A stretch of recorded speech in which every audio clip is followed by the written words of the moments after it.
It's going to be a very busy week in federal courthouses across the country, in the United States Supreme Court this week, and in general, as the Trump regime's attacks on law and order, attacks against the world with tariffs against the world. We're going to come to this a moment, Michael Popok, where we're going to have to deal with, the Supreme Court's hearing about Donald Trump's invading these blue states and blue cities. We're finally going to get rulings, I think, coming down the pipeline very soon. We have the oral argument before the United States Supreme Court on Donald Trump's trade war against the world, where he claims all of these emergency powers. And, we're going to see what happens now, as well as federal courts have ruled against Donald Trump's claim that he's not able to utilize the Supplemental Nutrition Assistance Program's contingency fund. And Trump's regime wanted to starve Americans. They had Trump and MAGA Mike saying, we absolutely cannot give this money. Our legal opinions say we're frozen with these funds. And multiple federal judges said, what the hell are you talking about? No, the contingency emergency fund is precisely for this purpose. And we should also talk about, Popok, that Kash Patel, the FBI director, I can't even believe I say that's his title. The FBI rank and file is pissed off at Kash, to put it mildly. Apparently, Kash gave away one of their big operations before they even filed the criminal complaints and or brought the indictments. And lots of people suspect the reason that Kash did that out in Michigan and leaked it to the press is because he was embroiled in his own scandal of using a $60 million taxpayer private jet, which costs about $10,000 an hour in fuel costs, to fly with his 26-year-old girlfriend from an event that she was at Penn State University back to where she lived in Nashville. And now all of the public records about this private jet, which you can usually track on a private jet public tracker because these aviation records are public, that's now gone private as well. So a lot to discuss, Michael Popok. Let's bring you in right here in this episode of Legal AF. Great to see you. Donald Trump, of course, holding a Great Gatsby-themed Halloween party. Nobody ever died partying. Nobody ever died with a little bit of partying was the theme. Roaring 20s. I guess Donald Trump doesn't realize what happened in 1929. It's beyond let them eat cake. It's let them starve to death, essentially, right now. But that's the country we live in, I guess, Michael Popok. Not the country we want to live in. It's what we got to fight against. Yeah, this is the Marie Antoinette moment. You got Donald Trump, who decides to spend, Huffington Post did a good analysis of this. He has spent $60 million since the beginning of January on golf trips, include taxpayer dollars, including $10 million to go to Scotland to promote one of his business ventures, including $6 million the weekend when food stamps and government assistance for 42 million Americans, many of them in red states below the poverty line, are threatened with starvation because they're going to lose $350 a month on average in SNAP payments. He has his Department of Justice and his Department of Agriculture fight against making payments starting today to Americans to prevent their starvation, while he goes to Mar-a-Lago with people dressed as flappers and roaring 20s and cocktails. Think about this split screen if this was the Democrats that were doing this, playing golf, partying with this crass, a line from Leonardo DiCaprio's movie about the Great Gatsby. A little party never killed anybody. People are dying because of the Trump administration. He's golfed. You've done a lot of great cover on this. He's golfed 30% of his days that the American people sent him to do an honest day's work as the president of the United States. And he's out golfing and rubbing elbows with his billionaire buddies. And then while the government is shut down, meaning that many Americans are suffering without the federal funds they're entitled to. 700,000 federal workers are furloughed. 700,000 federal workers are working without pay. He goes off and spends tens of millions of dollars to do a Asian swing and a second swing. He was just overseas for the Middle East in order to fix all of the damage that he's done, where China takes advantage of him once again. He announces, oh, because it's a great deal. It was an 11 on a scale of 1 to 10. Yeah, for the Chinese, in terms of the deal that they were able to strike with Donald Trump, who everybody knows is vulnerable. So that is the backdrop as Donald Trump, not only during the shutdown, tears down the legacy of first ladies, which is the East Wing. No, that should come as no shock. We don't have a first lady. I defy anybody in MAGA world, any troll that joins us tonight, to tell me one thing that Melania Trump has done as a first lady for the American people. Name one this term. None. So she allows the tear down of the East Wing, which is dedicated to the first ladies. We now have, get this, marble and gold in the Lincoln bedroom. This is a Lincoln who lived in a log cabin. Now has a marble and gold ensconced bathroom with American taxpayer dollars after he's already cemented over the Rose Garden. It looks like a budget motel now, Motel 6, as he's building a golden ballroom, jagoff room that he calls the ballroom in its place, while Americans are dying and suffering. Does he think nobody is noticing this? The polls are in the trash. Every special election since he got in has gone the Democrats' way in terms of overperforming, and we're moving ever closer to the midterms. And this week, and I know people have heard me say this before, this week is one of the most consequential landmark cases that's going to be heard by the United States Supreme Court about whether Donald Trump's presidency effectively lives or dies, because it's about the tariffs. And if they tear down the tariffs, and you and I will kick it around about whether we think they're going to, and there's a number of ways they could. There goes $1 trillion. There goes the linchpin of the entire Trump administration, and all that he's done is based on the tariffs, which are now in jeopardy.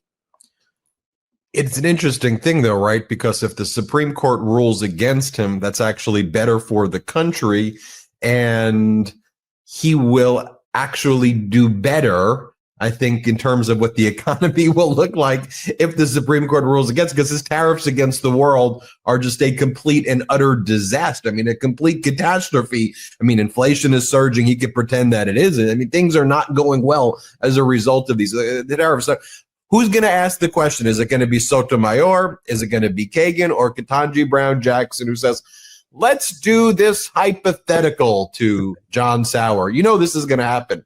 Donald Trump wakes up and let's just say he gets angry at a country. Let's call it Canada, because they run an ad that he doesn't like. He says that's a national emergency.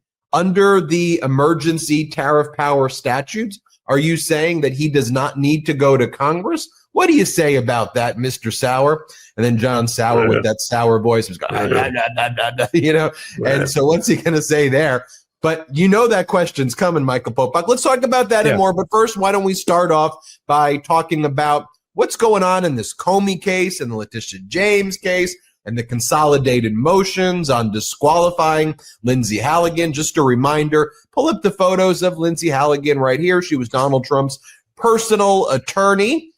She was an insurance lawyer. Before that, she was a beauty pageant contestant, never a federal, all the way on the left right there, never was a federal prosecutor at all in her life. Not sure she's done a single trial in her life, yet alone a criminal case. But she's now the top federal prosecutor in the Eastern District of Virginia, because all of the other federal prosecutors there thought the case against Comey and Letitia James was utterly frivolous, and they refused to sign their names. She's the only person who signed her name on the pleading. She's the only person who attended the grand jury. She was the only person in the room in the Comey and Letitia James grand juries. No one else, no judge, no defense lawyers, no prosecutors. So who the hell even knows what she even told the grand jury. Well, the federal judge likes to know what she told the grand jury, and that grand jury testimony has been submitted to this federal judge. It's not the same judge who's going to be hearing the criminal cases, because that could potentially be a conflict if you're ruling on disqualification. So the case of Comey and the case of James was referred on the disqualification issue of Lindsay Halligan to another judge. POPOK, I'll toss it to you there, because there's a lot of motions flying around, not just the disqualification of Halligan, which is about to be our, but lots of motions. Oh, yeah. We got a lot to talk. Like you said at the top of this podcast, it's going to be a busy this coming week and a busy November. We've got trials already about the National Guard issue that went on for 3 days in Oregon. We'll talk about that at some point. We got a trial that starts this week about Abrego Garcia and whether his indictment gets dismissed. And now we've got the motion practice that's being, we got the inevitable shutdown litigation that we'll talk about because of SNAP and other things. And then we've got all of the Letitia James and James Comey motion practice. Our audience now is going to learn more about the grand jury process than they ever thought they ever wanted to know. As we like to joke on Legal AF, it's sort of a TED Talk meets a law school class. And here, class is in session. Everybody wants to know what really went on in that grand jury room when Lindsay Halligan, by herself for the first time, only hours after being made into a federal prosecutor. It was like a Halloween costume. They gave her a costume, and it was in a box that was marked federal prosecutor. She put it on with a mask, and she went in by herself to do it. Or look, Karen Freeman Agnifilo, who's with us on Legal AF, who was a 30-year prosecutor in the Manhattan DA's office. We talked about this on midweek. And I said to her, when you're a prosecutor, a young prosecutor, is your first prosecution like the former FBI director of the United States or the attorney general of a state? She said, no, it's like public urination or some other, low-level case that you learn with somebody next to you who teaches you. This is like brain surgery. This would be like you and me, Ben. We're reasonably intelligent, is scrubbing into a surgical theater in order to do brain surgery because we DIY'd it on YouTube. I'm ready. Let's go. So she goes in to do this. Lord knows what she said or didn't say to the grand jury. And two different entities want to know more about it. James Comey filed a series of motions. We're now up to I think we're up to 5 motions in the last week and a half for people that are tuning in tonight going, is this like a repeat? No, it's not a repeat. He did his motion to dismiss for vindictive prosecution. He has now brought a motion to dismiss the indictment because it is incoherent. It is ambiguous and sloppy. We'll talk about that in a minute. But my favorite one is the motion to get the grand jury transcripts and all the documents around it, which is similar to what Judge Curry in South Carolina is asking for, because she wants to know what went down in that grand jury room too, as she decides whether Lindsay Halligan as a prosecutor lives or dies, because she's handling the motion to disqualify Lindsay Halligan, a consolidated motion brought by Letitia James and James Comey, assigned to this Judge Curry for this sole discrete issue. She's demanded that by Monday, and I've been checking the docket, and there hasn't been an opposition by Donald Trump or an appeal taken. She's demanded Monday in South Carolina on her desk in her chambers, all documents related to Lindsay Halligan and the grand jury, including the transcripts, get delivered to her office. She doesn't want to rely on media reports about what went down or who went in with her, who didn't go in with her. We think she was alone. I think Meg Cleary might have been with her on one of these. She subsequently got fired. She was a young prosecutor anyway, but she wants to know. And what was said? The Comey motion takes it one further because they argue, and the reason for our audience, the reason the party, even though they're indicted, don't have an automatic right to the grand jury transcripts at the moment is because we still find grand jury proceedings to be sacrosanct and they're shrouded in secrecy. Judges can see things in camera, meaning away from the prying eyes of the public and the press and that kind of thing. But they want the transcripts because their theory is the following. She, an inexperienced prosecutor who screwed up royally procedurally in even obtaining the indictment, she signed 2 different indictments. Only one could be real. She signed two true bills of true bill of indictments. One having 3 counts, one having 2 counts. How did that happen? Why did it go till 7 o'clock at night? What was told to the grand jury? Were they held effectively hostage by Lindsay Halligan, who after she couldn't get them to return an indictment on the main charge, she then basically kept them hostage until they returned an indictment, and she barely got the indictment with 14 votes. So they want to know what was said, what was done, how they were pressured. And then there's a very interesting thing towards the end of the motion that I had never heard before. And it has to do with the attorney-client privilege of James Comey and their argument that the sole witness, apparently, that went on in the Comey case for the indictment was an FBI agent who also had interviewed Professor Daniel Richman. Why is he important? Because the government has revealed that he's the person number whatever in the indictment about being the potential leaker to the press on behalf of James Comey. Now, shows you how convoluted that indictment is. Professor Richman, who now is at Columbia, used to be an assistant U.S. attorney under James Comey in New York, and then became a special employee for the FBI consulting for the director, which was Comey at the time, was used, and it's admitted, to leak certain memos to the New York Times when Comey got fired for not stopping investigations into Donald Trump's friends like Michael Flynn and the like. And he wanted to get his story out. And Comey's very public. He's written about it. He's talked about it. He said, I did it because I wanted there to be evidence in the public record to support a special prosecutor being appointed to go after Donald Trump for what he did and what he said to me. So that has already been admitted, but that's not the premise of the indictment. The premise of the indictment is a leak to the Washington Post about Hillary Clinton. And I'll talk about that in the second motion. So the grand jury, the question is, what was the grand jury told? And did the FBI agent who interviewed Richmond, who had an attorney-client relationship with Comey, did he reveal attorney-client privilege information in violation of Comey's rights to the grand jury? Very interesting. We're going to be hearing a lot more about Daniel Richmond. So that's the grand jury one. Again, separate from Judge Curry demanding the grand jury information in order for her to decide.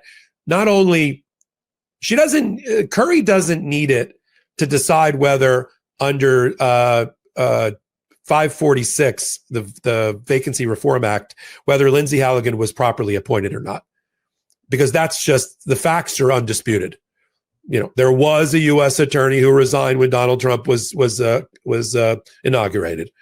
There was a new acting interim U.S. attorney, Eric Siebert, who was a Republican. Donald Trump didn't like him, even though he was put in the position because he wouldn't prosecute Lindsay Halligan, wouldn't prosecute Letitia James or James Comey. He gets fired. Now it goes to the judges of the district to pick the new one, but they didn't do that. They picked Lindsay Halligan.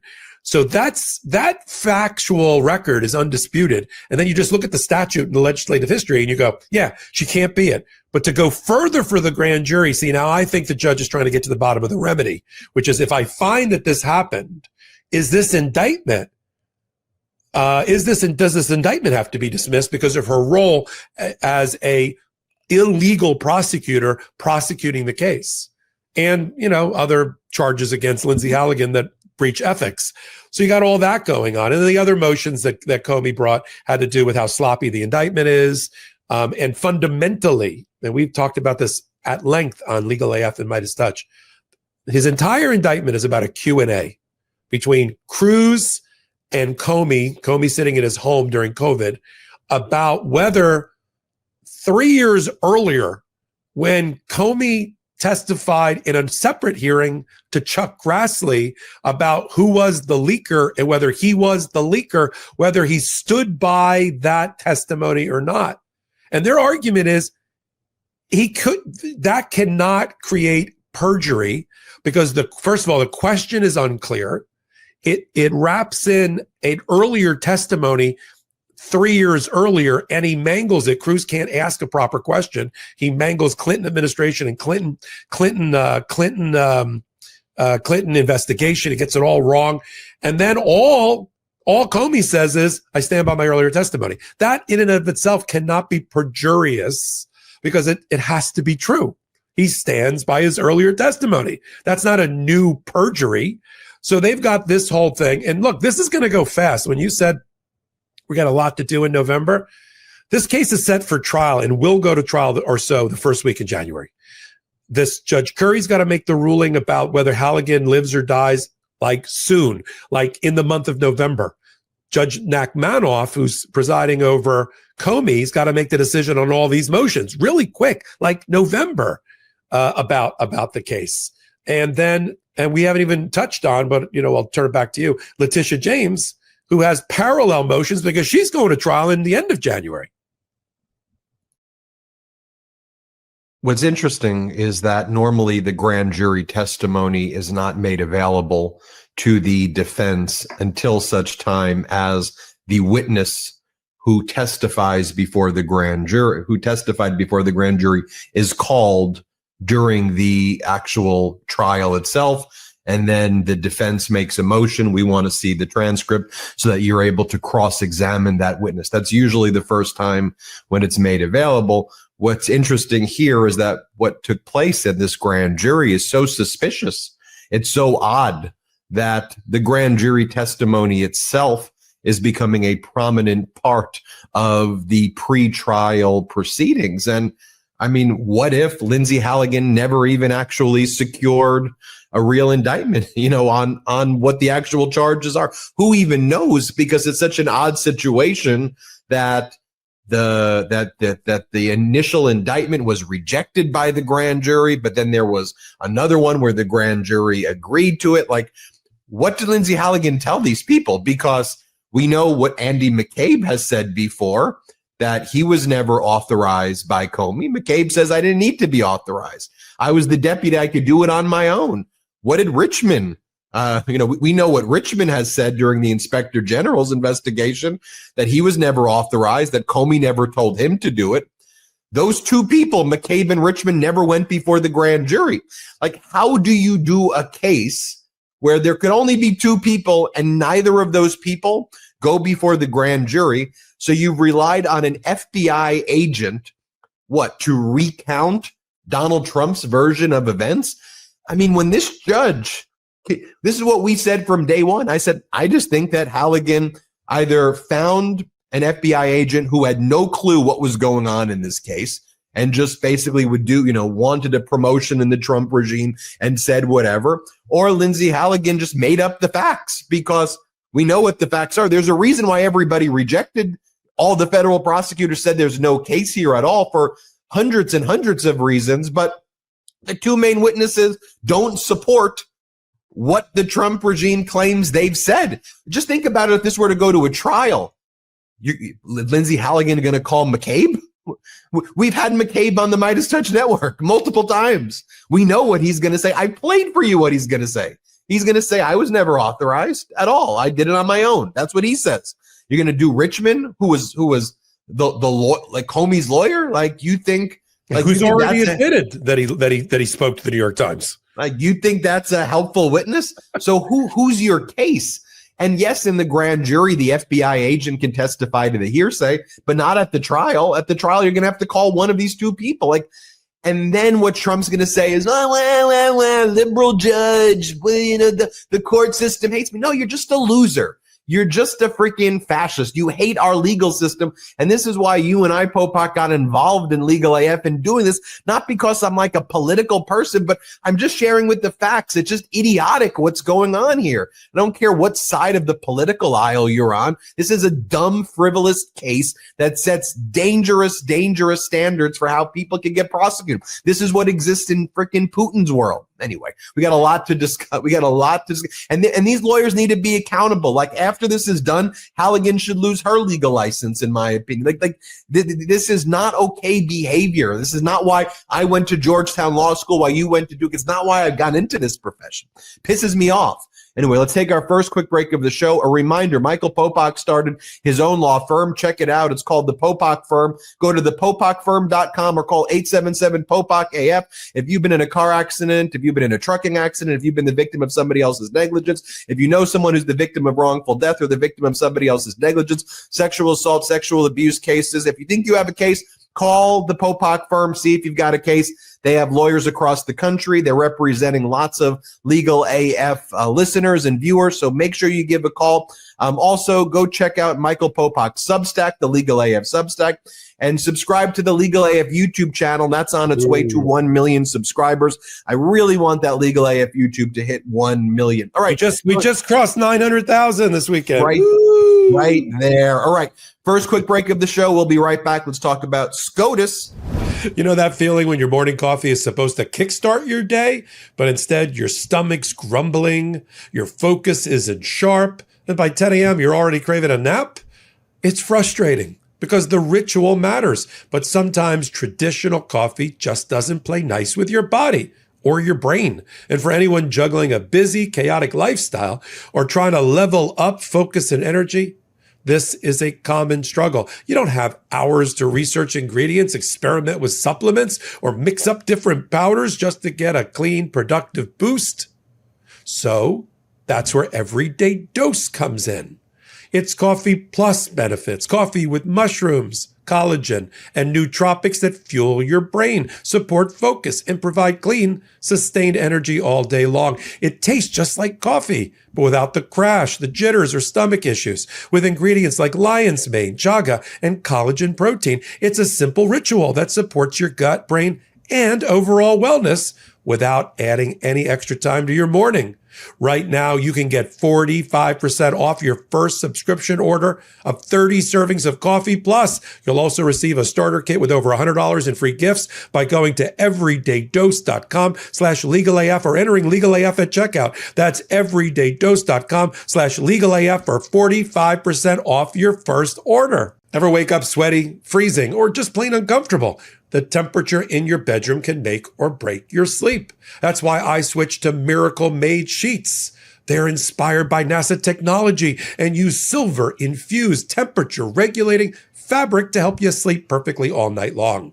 With Miracle Made, you'll sleep at the perfect temperature. Whether you run hot or cold, these sheets keep you in the comfort zone from the moment you crawl in to the moment you wake up.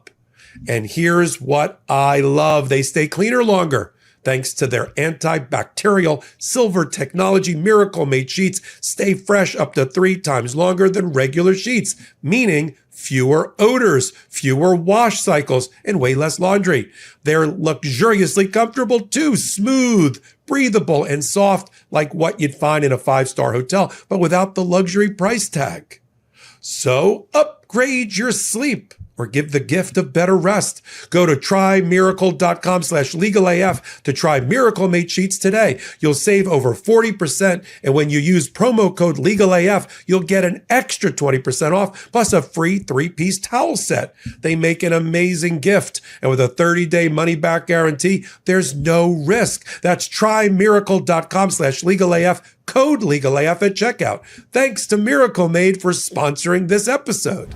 Welcome back to Legal AF. Michael Popok, a lot of activity with the Supreme Court. There's the tariff case that's going before the United States Supreme Court this week. Trump's tariffs against the world. You'll recall that the lower federal trade court, because that's who has exclusive jurisdiction over these tariffs, especially tariffs against the world, ruled against Donald Trump, but that was stayed until it went to the Court of Appeals over these trade issues. The Court of Appeals ruled against Donald Trump as well, and then it went to the United States Supreme Court. I think this process moved way too slowly because Trump's disastrous tariffs, frankly, even if the Supreme Court strikes it down, has done its damage. It's created the painful uncertainty in communities. It's caused inflation to surge. And I think it just goes to show you that there's a lot of issues and problems in our legal system that something like this could take so long before it could be ruled on, that you could engage in such blatant unlawful behavior for all these months and almost a year. And then the Supreme Court's like, oh, we'll take our time on that. But, when it comes to some of these other issues, we're going to stop what the district court's doing and just inflict all of the suffering on the American people. But we don't know what this right-wing Supreme Court's going to do. You would expect this right-wing Supreme Court, based on the following the law and also what previous right-wing views were on tariffs generally and free trade, to strike these tariffs down. But, who knows? They're all kind of co-opted by MAGA.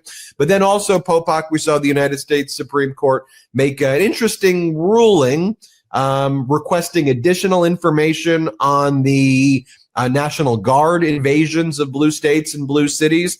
They didn't take any action other than to say, we want more briefing on this issue that really wasn't discussed in prior analysis. So, POPOK, why don't you take it from there? Big week in the Supreme Court. Absolutely. And we'll be live streaming on Legal AF the November 5th tariff argument. We're going to know right away. Let's start with tariffs, then I'll go back to the National Guard and things that are going on there. We're going to know pretty quickly from this United States Supreme Court and the MAGA 6 whether Donald Trump's on-life support tariffs or not, having already been rejected by an en banc full panel of the Federal Circuit Appellate Court and the Court of International Trade. We're going to know pretty quickly which way they're going. I'll tell you which way they should go.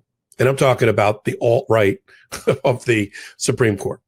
They should quickly go to a finding about what's called the major questions doctrine, which was a made-up doctrine in the Roberts court a number of years ago, in order for the Supreme Court to find a way to reject overreach, what they see as overreach by an executive applying certain statutory provisions in a way that they think, no, we got to get clear direction from Congress on that one. So no, Joe Biden, you can't use the Small Business Administration or the educational statutes to forgive student loans, because we think that's going too far, and we need a clear direction, clear message from the Congress, because that's a major question that they should actually pass a law about, not just you interpreting a statute. All right, we were like, we don't agree with that, but we sort of understood it. Well, now you got Donald Trump, the entire foundation for his 138 or whatever it is, tariffs against countries,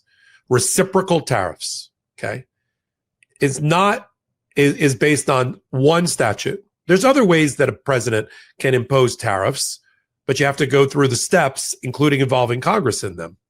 But if you're going to use the International Economic Emergency Powers Act, IEPA, then there has to be an emergency, and you have to use that economic power in that emergency that Congress has given you. Nowhere in IEPA, as pointed out eloquently by the Federal Circuit in their decision, is there the word tariff. The president gets to tariff. Let me give an example. You mentioned the trolling by Ontario of the Reagan speech from 1987. Let me contrast that with what Donald Trump did. In 87, Reagan, who was a free trader, was not in favor of tariffs. In fact, no president back to the 1930s is in favor of high tariffs. The last time we did that, we were in the Depression, or we led into the Depression. Reagan, free trader. He gives a speech because in 1987, there was an emergency. The American chip manufacturing industry, led at the time by Intel, was under attack by Japan, who had cheap computer chips that they were dumping onto the American market, threatening to put American chip makers out of business. History is prologue, right? Now we have NVIDIA. Intel's on the balls of its ass, but I think we own 15% of Intel now under Donald Trump. But then they were worried about that. So IEPA and things like it allowed under that emergency, and time being of the essence, didn't require a president to go back to Congress and try to lobby and get the votes. Oh my God, we got to pay back Japan. This is happening now in real time. I'm going to do effectively a temporary sanction or tariff in order to protect the American chip industry. And that was upheld because that was an emergency. It was a one-off And Reagan was a free trader who didn't really want to do it and gave that now famous speech in which he said it's unpatriotic to tariff and destroy global trade, which Donald Trump hates. Fast forward, Donald Trump in the Rose Garden, or whatever's left of it now, in April, when he announces 138 reciprocal tariffs because there's been a 10-year creeping emergency called a trade deficit. Like, what? Howard Lutnick, Commerce Secretary, come up here with the big board, Howard. Show us all the tariffs. And you and I did a lot of videos about those tariffs and the math behind those tariffs. But fundamentally, that's an Article 1 power. I know we think that the MAGA 6 in the Supreme Court, in their pocket versions of the Constitution, there's only Article 2 and the Second Amendment. Everything else has been cut out, apparently. But there is Article 1 with Congress. And Congress's powers vis-a-vis the rest of the co-equal branches of government. They get the tariff power, not a president under a false emergency. So there's a number of things that are up for grabs here. Donald Trump, once again, calling an emergency, whether he calls it an emergency, a war, a rebellion, an insurrection. These are all the ways that they drummed up in Project 2025 to give Donald Trump quickly superpowers and turbocharge the executive branch. And it's taking federal courts, every ounce of their being, every fiber of their being in their case law, to find ways to rein in an overgrown, out of control president who's moving the country towards tyranny because of this false use of emergencies. Now the Supreme Court's going to have to answer the question: is a trade imbalance that's 15 years in the making an emergency under IEPA? And even if it was, how does he get to do tariffs like he's Congress? Why isn't that a major question that has to be resolved by Congress? Like, we're okay with the president doing that, but here's a new statute that allows it. Like, that would be the major question. Now, if they're silent, if the MAGA 6 is silent about major questions, like Amy Coney Barrett or Roberts or somebody, then the goose is cooked. Then the cake is baked, because that should be applied in this case. They should also be troubled by the emergency declaration, and they should be troubled by the use of the tariffs under this scenario. And you've got an interesting combination of people. Chambers of commerce, states like California, and lots of other public interest groups have filed briefs in telling the court, do not cede this territory. Don't give this superpower to a president like that. It's wrong. It's false. The Wall Street Journal came out with an editorial board article that you and I covered last week, which said, here's an example of why you don't want to have tariff power. Look what he did in Canada when he got trolled by an ad by Doug Ford of Ontario. Look what he did. Leading into November 5 next week, you've got the Senate, including the Republicans, who got together and said, no, you can't tariff Brazil 50% because you don't like what the Trump of the Amazon, you don't like the fact that he's going to jail for a long time for leading his Jan 6 insurrection. No, and they reversed him, signaling to the Supreme Court that even the MAGA Senate thinks that this power is not a power. Now, here's the one missing piece, Ben, and then we can turn it back to you for the tariffs before we go to National Guard, which also is important as well. The brief that's missing, no surprise, is the brief from Congress.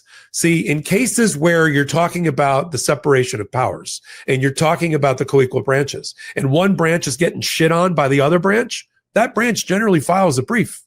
You know, they get together with their lawyers and they go, it's our power. He doesn't have the power. We have the power. It's Article 1 versus Article 2. It's major question.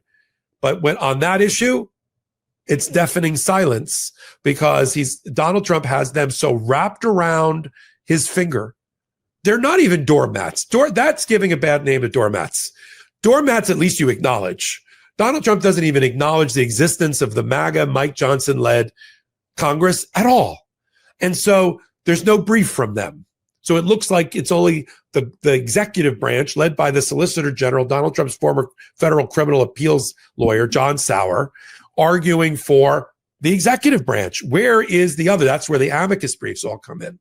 So we're going to know, like, in the first 15 minutes, based on who's going to do the opening question and the follow-up, whether tariffs are going to be upheld or not. Now, the Trump administration is crying, as you like to do, the whining their way through this with, Scott Bessent, the Treasury Secretary, and it's trillions of dollars, and Donald Trump's entire economic policy is based on the tariffs. If it's based on a lie and an improper use of invalid, unconstitutional power, it doesn't matter what the benefit is. It doesn't matter. The ends don't justify the means if the means are illegal. And so this is a big one. I can't tell you how many times you and I have started off something about the Supreme Court saying in a landmark oral argument about voting rights or about, yes, everything with Donald Trump. We're lurching from one constitutional crisis to another, which should come as no surprise because people elected, there's a majority of people who sent the felon with immunity back to the White House. I think you rounded out the tariff against the world analysis right. We're going to, as you said, live stream it on the Legal AF YouTube channel. That's why everyone needs to subscribe there. But an interesting posting, if you will, by the Supreme Court asking for additional clarification on the definition of regular forces and what that means in the context of Trump's invasion with the National Guard into these blue states and blue cities. So POPOK, talk to us if you can. There is this, underlying statute that we've analyzed before that delineates where the president can potentially invoke the use of the National Guard, and there's like issues of rebellion, and there's if other means can't be achieved, and it's your last possible option that exists with the consent of the governor. None of those ever seem to meet what's going on here, where they're, in Portland, Oregon, you've had, people dressed up as frogs and, dancing around. And I mean, look, occasionally does it get a little rowdy a little bit in the one half a block by the ICE facility? Sure, but it's not a rebellion. I mean, there's people protesting. It doesn't even extend out beyond a half a block. You go to Chicago, there's the Broadview facility, again, kind of a block area where there are peaceful protests, but it's mostly the ICE agents there who would provoke the people versus the opposite way around.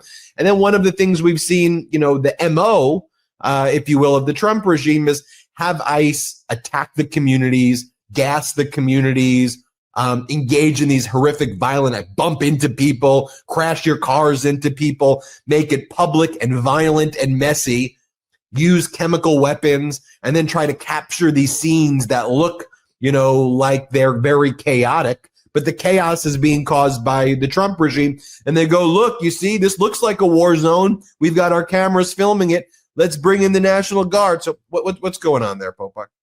Yeah, it's very interesting trying to divine from an order of the United States Supreme Court as we were waiting for an order from them. They instead issued another order that they need new briefing. I'm not sure that new briefing request, once I'm done explaining it here, is helpful to Donald Trump. I think it actually spells trouble for Donald Trump's position, and I'll explain why in a minute.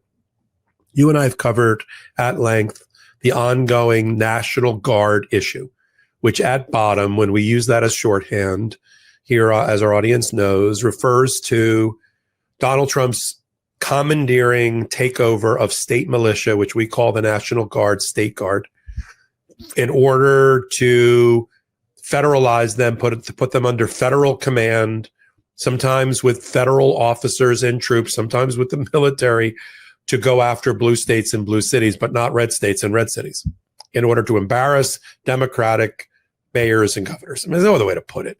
There's no justification to go into LA or San Francisco or Portland or DC or the threats against and Chicago or the threats against Philadelphia. If they were led by red governors and red mayors, we wouldn't even be having this show. I mean, the segment of the show. We'd have the show. We wouldn't have the segment of the show.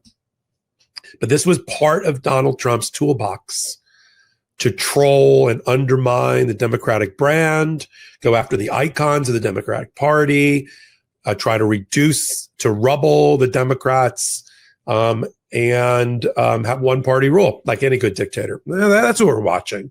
Whether you want to call it a slow motion military coup, but all the factors are there. If a dictator who, as a historic dictator, came back or was present with a checklist, they saw everything that Donald Trump was doing with the attack on the press, the attack on First Amendment speech, the firing of generals and admirals, the getting rid of the press's ability to cover the government, the use of the military against the civilian population. They'd be like, check, check, check. That checks all the wrong boxes. But the National Guard's important. And various judges and appellate courts around the country are struggling with using the available Constitution and law, the book, some of which is on the books since the late 1700s and 1800s, to rein in an overgrown, out of control president. So we see it in the Ninth Circuit, which sits over Oregon and California.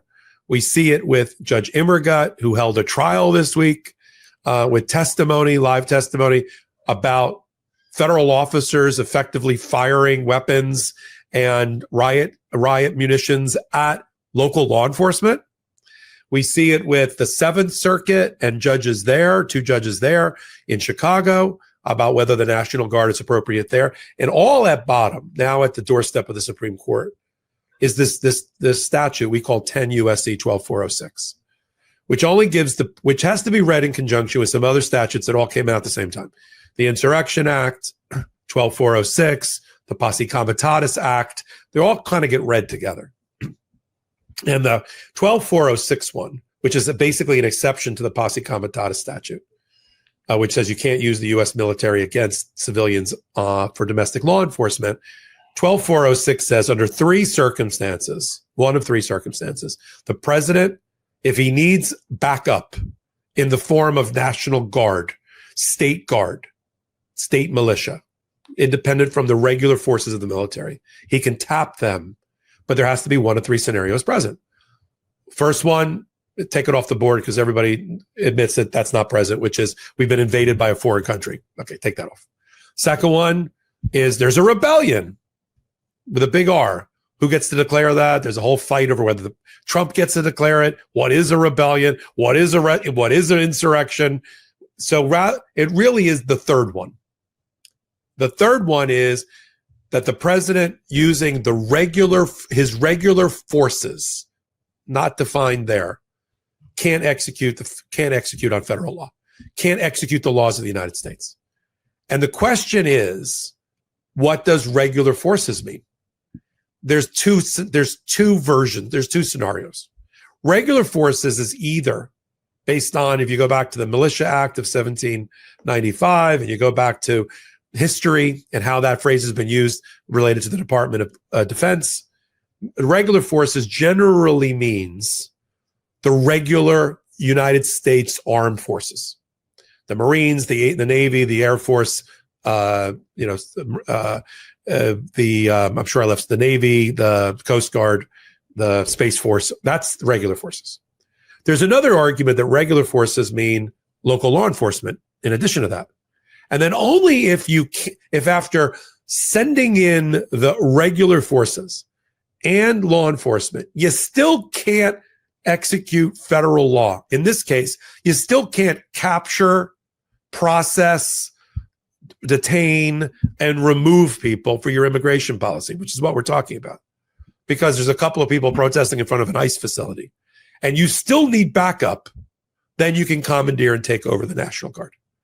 And the Seventh Circuit has said, yeah, we don't see how you're able to take over the National Guard under this scenario. The Ninth Circuit, one panel of the Ninth Circuit said you can in Portland, but then the Ninth Circuit, 29 judges of the Ninth Circuit got together and a majority of them said, yeah, we don't like that decision.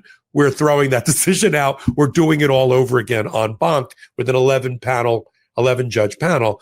And we'll get back to you sometime later this month. That's all going on in Chicago and in the California and Oregon. Now the Supreme Court has an emergency appeal in front of it from Illinois. And we've been waiting around. You and I are like, every time I do a hot take, a video about the National Guard, I'm thinking it's going to go stale as soon as they issue what we thought was going to be some sort of ruling and then dissents and concurrences from the judges about either supporting Trump and the National Guard or not. But that's not what they did after 10 days. They issued a new order requiring more briefing through the month of November on one issue. They just want a 15-page letter brief. That's all they want. What does regular forces mean? I think that spells trouble for the Trump administration, because if they come out with, based on history, that the regular forces are the armed forces plus or minus the law enforcement, Donald Trump never called in the armed forces to try to protect his ability to execute federal law before he commandeered the National Guard. That's why you see Donald Trump in the last 48 hours on social media saying, well, if they want me to call out more heavy artillery in the army, I'll do it. That's why, because he's worried about that they'll find that the prerequisite for commandeering the state militia is not present because he didn't first try. Now, I don't love that scenario, by the way. We're going to roll out the army and the tanks to protect before we get to the commandeering of the National Guard. But I am a states' rights person.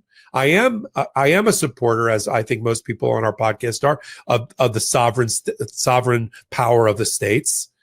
Would it take troops off the ground? No, it would put new federal troops on the ground. But we're going to have to come to some understanding through, unfortunately, the Supreme Court about what and how all of these things, the Insurrection Act, the Posse Comitatus Act, this Commandeering of State Militia Act, how they all come together. That's what's at stake with this new briefing. And it will be imprinted on our democracy moving forward after a president not named Donald Trump is in office in 2028. It's interesting, too, if you think about the Second Amendment in the context of militias versus forces and a distinction that could be made there. And I wonder if the Supreme Court is trying to protect its Second Amendment jurisprudence. Very good observation. Yeah. You know, because the Second Amendment says a well-regulated militia being necessary to the security of a free state, the right of the people to keep and bear arms shall not be infringed. I suppose if Donald Trump is viewing regular forces now as a well-regulated militia, it kind of undercuts their view as they kind of read out militia from the kind of underlying, you know, so I wonder if they're worried. So now if a well-regulated militia and you're saying it's armed forces, then it's clear that the Second Amendment must absolutely mean that we're talking about the army only and not people as well. And so I wonder if that's a consideration. But right now, the way the Supreme Court's making their haphazard rulings and their granting of absolute immunity, when the very origin of our Constitution was a reaction against absolute immunity and the king, who knows what they're going to do. I mean, on that point, I mean, James Madison in one of the Federalist Papers, who has been quoted a number of times by federal judges struggling to rein in Donald Trump, and I'm going to paraphrase it, said a version of the combination of an overgrown president with him controlling a standing army on U.S. soil is a ticket to tyranny. And that's what, I always, the thing that chaps my backside is it just pisses me off is when Roberts, when he's interviewed, after the term is over or whatever, sits in this hermetically sealed ivory tower of the Supreme Court and just says, I don't know why everybody's mad at me. I'm just reading the Constitution the way, well, we all know that's false. I mean, there's new books written by our own contributors on Legal AF, like Lisa Graves, about the false prophet of John Roberts and the Trojan horse that he created to try to tear down the American political system as Chief Justice. But in particular, the fact that they don't recognize the tyrannical instincts of a president like Donald Trump, having been turbocharged by their own immunity decision, and don't recognize the threat that somebody like that poses. I mean, if our founding fathers or framers were brought back here to watch what was happening, they'd be shocked by the fact that the guardrails that they installed against this type of thing happening have failed so miserably because of the Supreme Court. to rein in an out of control president. I think they would, I do believe they'd be shocked, or they would have thought, yeah, that thing we debated, we should have added that one more part in the Constitution, because look what's happening in 2025. And it just galls me that they don't see the threat to liberty and democracy the way that our audience does, the way that Midas Touch and Legal AF. Right. The whole point of our Constitution is no kings. Like, if you really were to boil it down, what did we do? No kings. Why? We didn't like the King of England. That's why. The whole thing is based on that. You and I would have British accents doing this show if we had just stayed.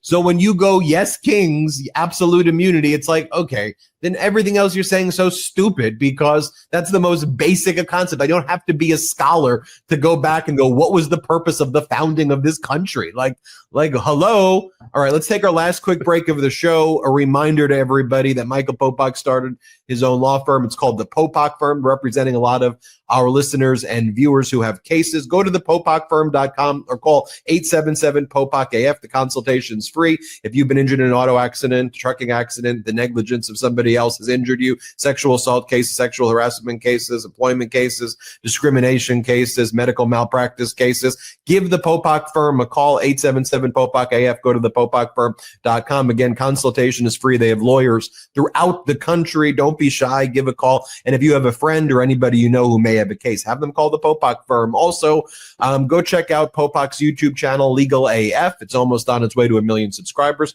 100,000 to go, and they hit 1 million. I'd love for them to hit 1 million before Thanksgiving. Big push there. And also subscribe to Michael Popok's Substack, the Legal AF Substack. All right, last quick break of the show, home stretch. We'll be right back.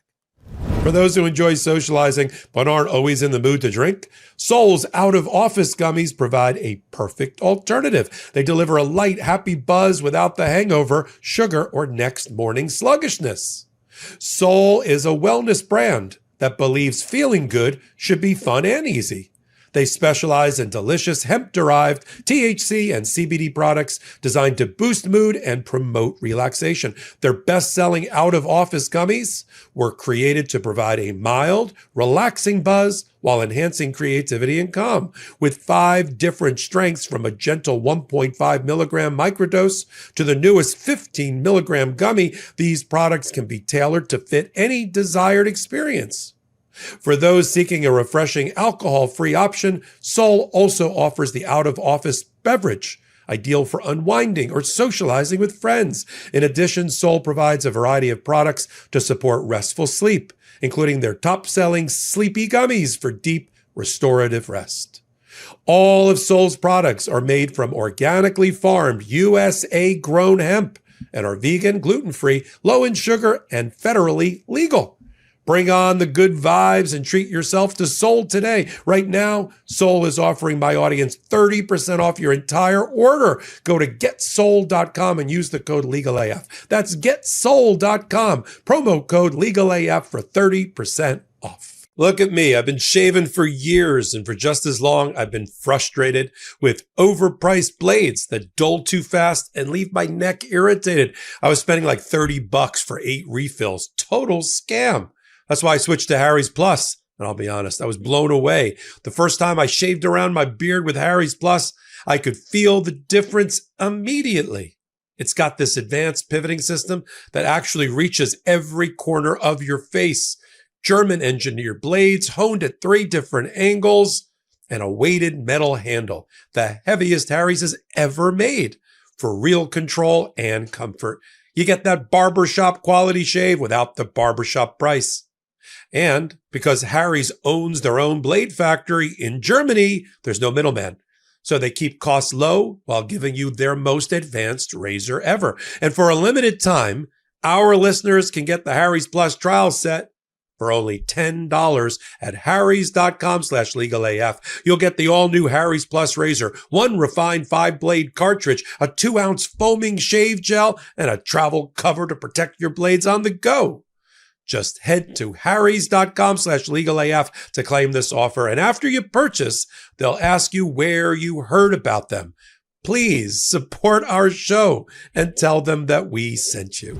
This Trump regime, they're obsessed with private jets, Michael Popok. We had Kristi Noem, buying Gulfstream, whatever, exotic private jets so that she and Corey Lewandowski can travel the country. Not one, but two Gulfstream private jets for their own travel. And then we learned that Kash Patel has been using a private jet that cost $60 million to apparently pick up his 26-year-old girlfriend. She was either performing or singing at Penn State at some wrestling federation, it's called the Real American Freestyle Wrestling. Excuse my ignorance if I have no clue what that is, but she was attending that event and he picked her up there and then he brought her back to where she lives in Tennessee. This guy, Kyle Seraphin, a former FBI agent turned podcaster who's got beef with Patel and all that. He posted about it. And then you had Alexis Wilkins called him a grifter.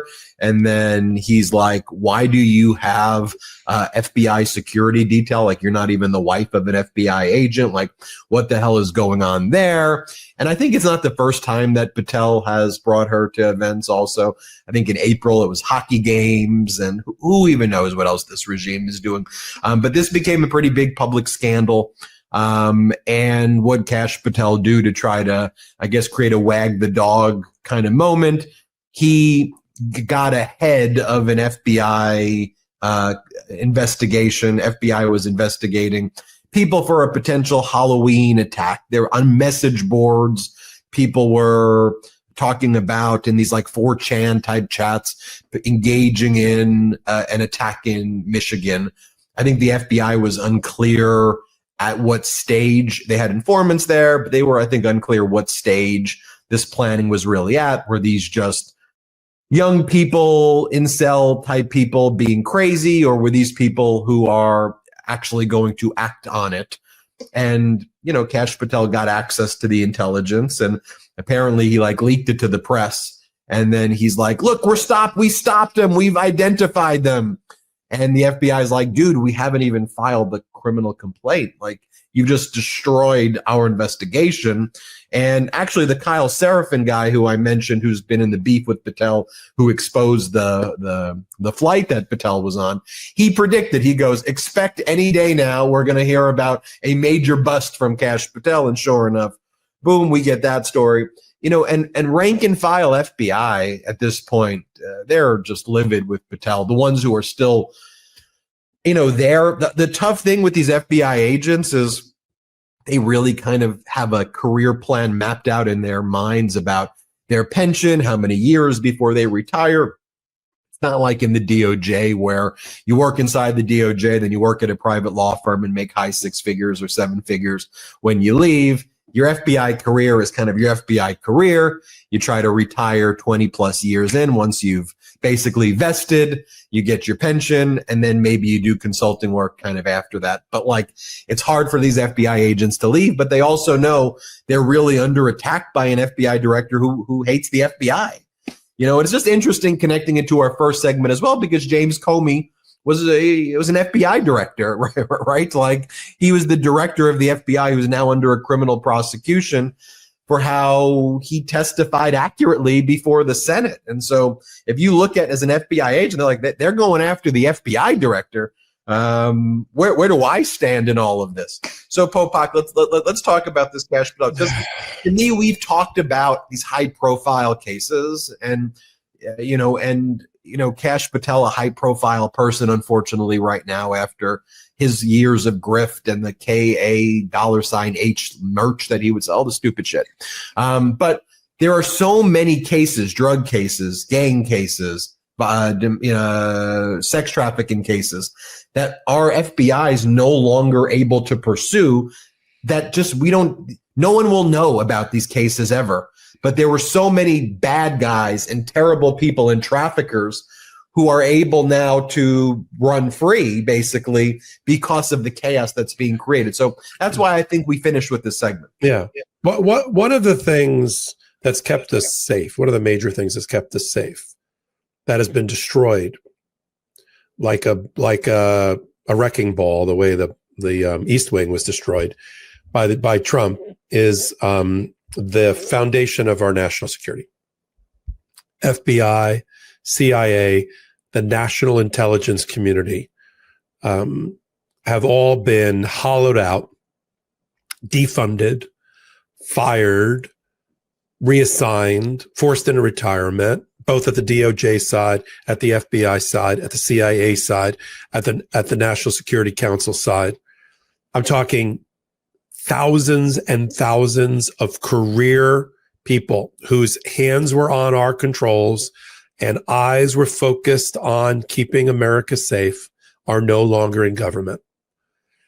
Does anyone feel safer now? We're talking about terrorist plots in American soil, both domestic and foreign, cyber hacking of our infrastructure and of our financial services, electrical grid, financial services backbone, and the rest. Does anybody feel more secure at night knowing that we have Kash Patel pulling his Bill Belichick by taking a 26-year-old who to a college event on our company dime, smiling and posing for photos instead of focused on the national security of everyday Americans? Does anybody think that Kash Patel is focused on his job while he's chasing women on our taxpayer dime? I mean, look, I know these are guys that never got you know what in college or high school or whatever. I get it. And now they've got a little bit of power. Power is an aphrodisiac, and using my taxpayer dollars along with our audiences, they're going out and romancing women. Okay, it's disgusting, but I see it for what it is. But there's a reason that Kash Patel has one foot, as my late mother would say, one foot in a grave and the other foot on a banana peel.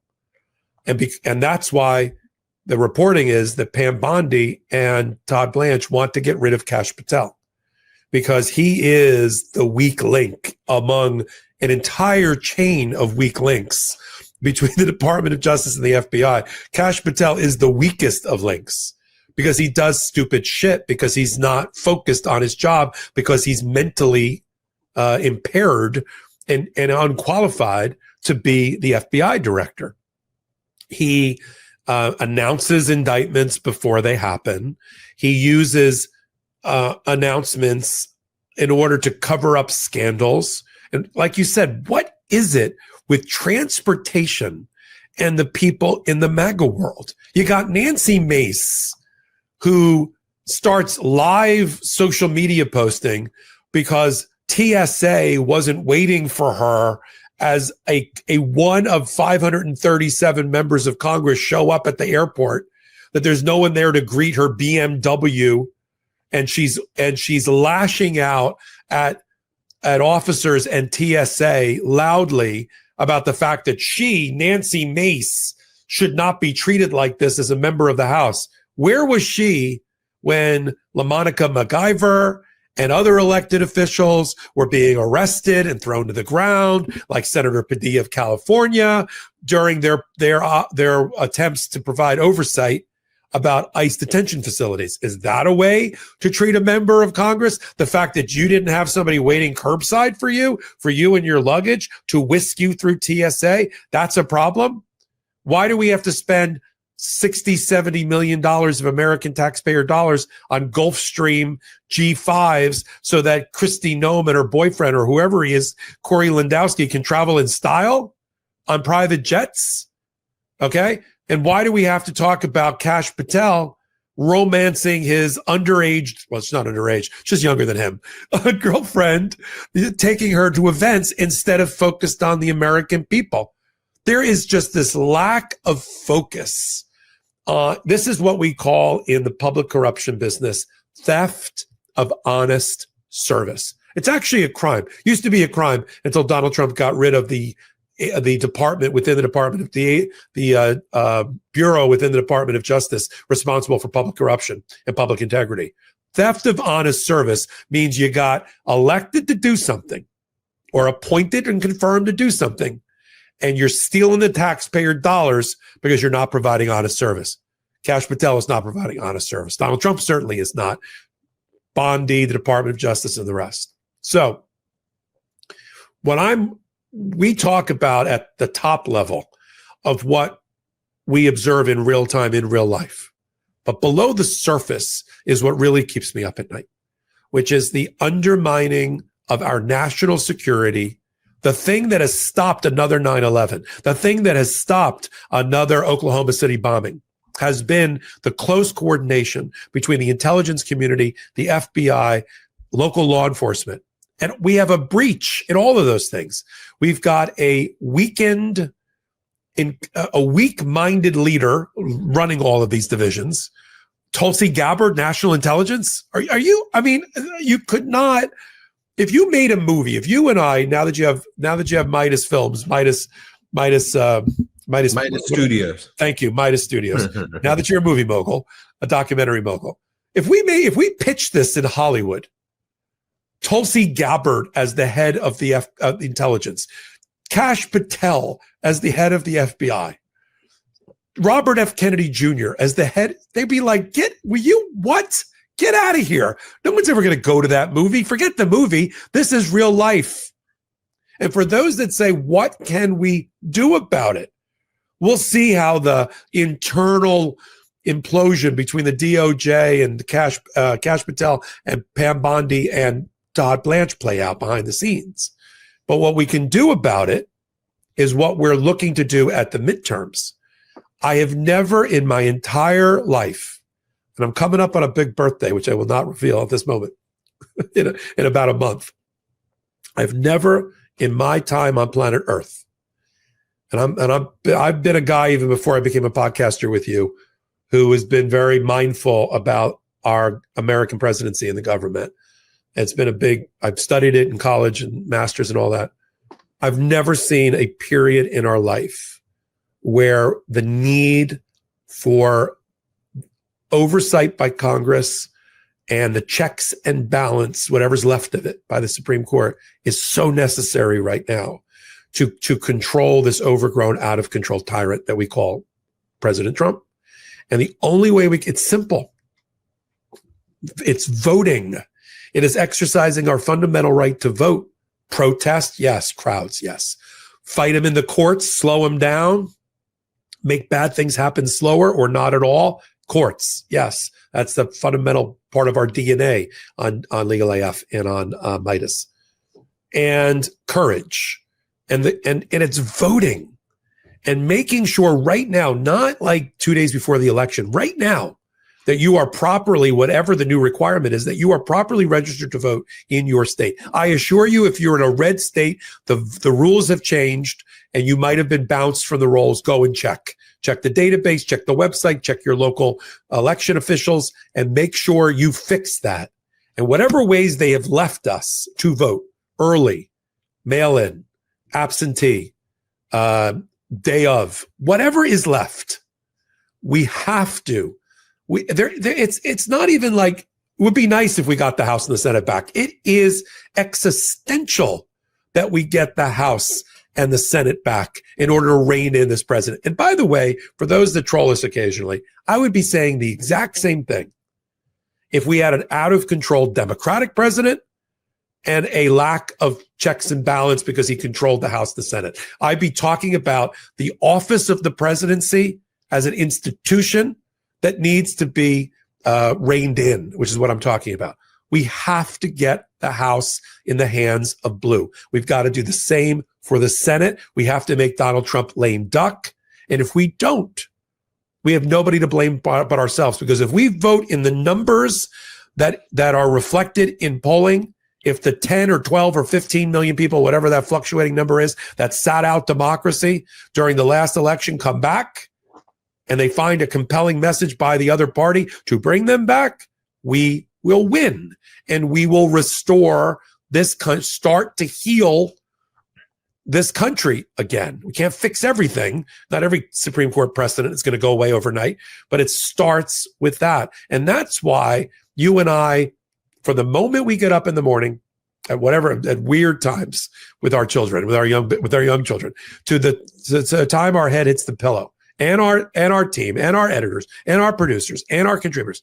This is why we're still here. It's not just a report on, hey, look at this crazy shit that Trump did today. That's a different show.